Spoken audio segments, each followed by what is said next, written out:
Hi, I am Cesar Santos. This vlog is going to be about plein air painting. I'm lucky enough to be painting with a good friend, Daniel Sprick. That's his painting. Here's my piece. So let's go and show you what we were doing today.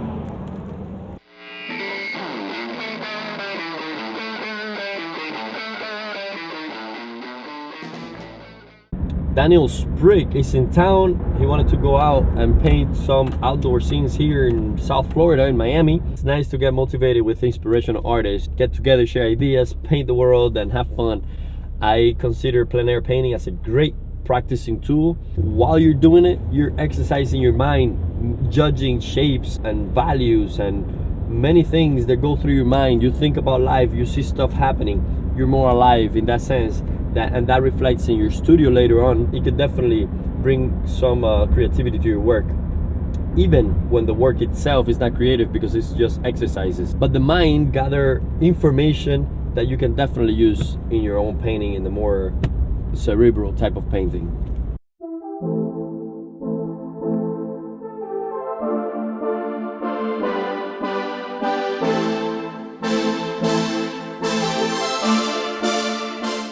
When I go plein air painting, which means painting on site, I don't spend too much time looking for the perfect view.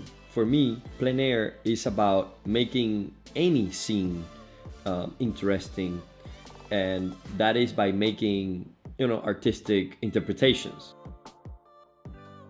Let me introduce the two artists that are going to be painting with me today, Daniel Sprick and John Sanchez. Daniel Sprick says something interesting as we were walking. He said that he was looking for interesting light areas that would unify the main elements in the painting. And he was looking for that bright color that would call the attention. So we checked out a few locations. Mainly, I wanted distance. I wanted to explore painting distance because that's what I miss more when I'm painting in my studio. And that's what I use the landscapes opportunity for. If you think about it, still life is for textures and color, portraiture is to represent character, and landscape is for distance. We finally settled for a very interesting view because we have light shapes that are lighter than the sky, which normally is the lightest thing in the painting.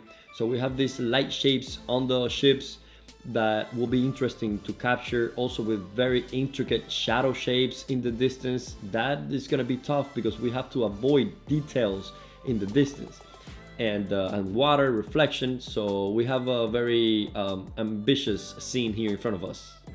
We started drawing with a pencil, lightly deciding for the main elements, where the main elements will go, where the horizon will be, what the sizes of the shapes are in context to the whole. Drawing, even at this simple stage, is a fundamental skill. You have to pay attention to nature's characteristics.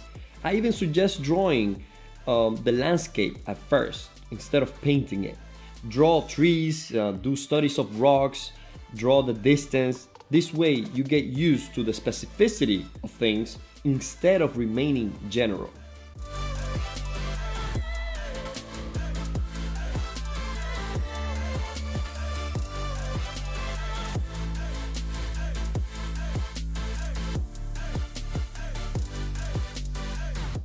Daniel Sprick started painting straight with color right after the drawing that he did with that pencil.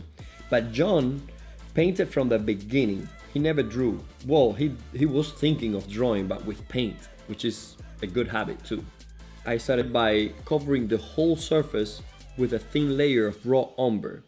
And from there, I started doing a wash drawing to look for values. And also, this monochrome is useful as a unifying element because it's the same color running throughout the painting. As my medium, I was just using linseed oil with mineral spirits, that's odorless mineral spirits.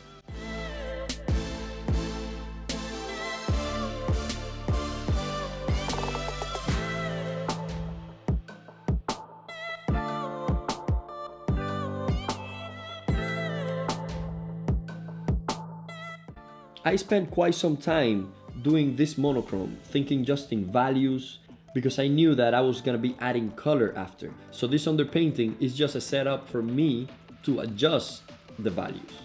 For the sky, I just wiped it off completely to keep it as light as possible at first. Also, be careful to have your canvas facing the light completely, because if it's directly facing the sun, it will tend to make your painting dark because you're not gonna look for lights because there is an excessive light on the canvas.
Daniel Sprick has way more experience than me in plein air painting, and you can see by the way he's moving along in the painting that he really has and holds a mastery.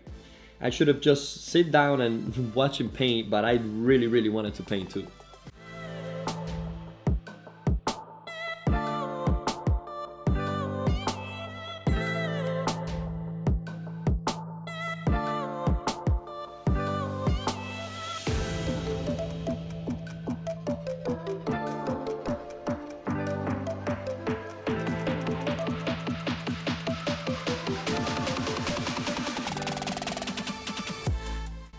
I set up my palette almost the same way as I use my colors for my flesh painting, for my figurative work. But it really doesn't matter because I can combine these same colors in so many different ways that you can apply them to different genres. After grouping together the darks and simplifying this complex scene into a few main values, I set up my palette and add the element of color on top of this monochrome. My goal was to add color in a way that would match the level of light and dark that I previously stated with my underpainting.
As I work on a painting like this, which is supposed to be quick or relatively quick, a couple of hours of work, I keep these things in mind and I want to share with you because I think it's important for you to consider them as well.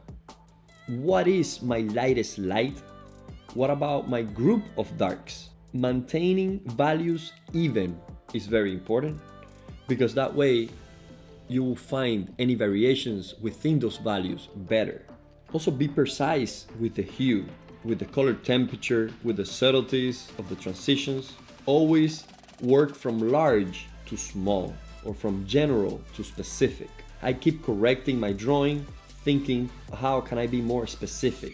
I look for edges variation. Remember not to chase the light. If you see something changing and you can use it and apply it to your painting to enhance it, then use it. But if you see that something is changing, just don't follow it because you're lost.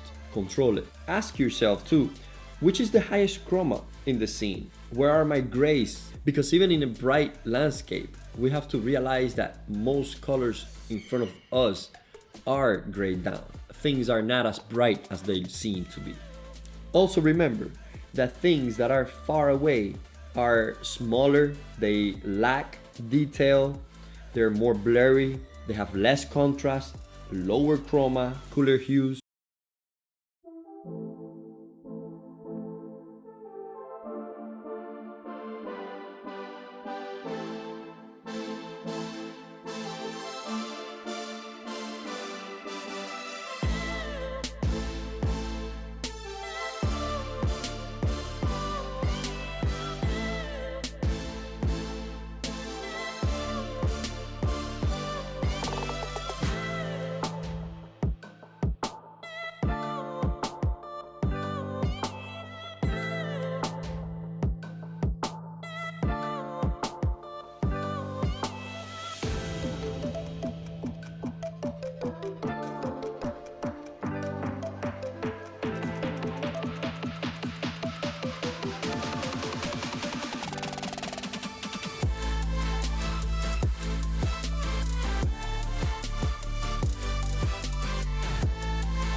When I'm depicting a scene, I try to be sensitive to what the scene is projecting. In this case, it's more industrial, so we have to reflect that architectural atmosphere.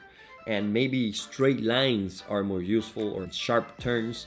Those are things that are not natural, but it would add that man-made element or feeling.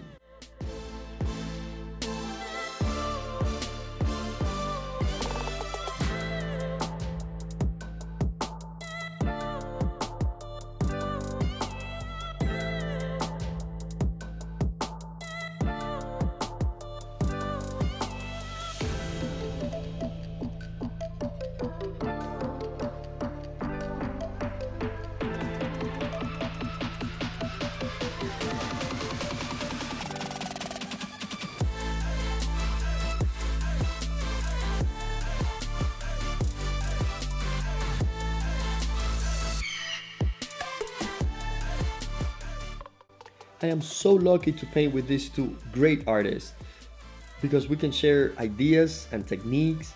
I got to understand better that even if we are painting the same exact scene, we all have a different process, a different approach, a different past, and a different point of view. And that is what we show as an artist. We're individuals that perceive and interpret things in very different ways. That is proof that you don't have to be forceful in terms of looking for originality. You just have to be honest and direct, and your original side will come out automatically.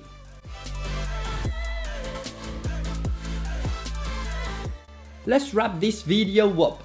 Landscaping with two friends, Daniel and John. They both had their hats on, but I took mine off. To them.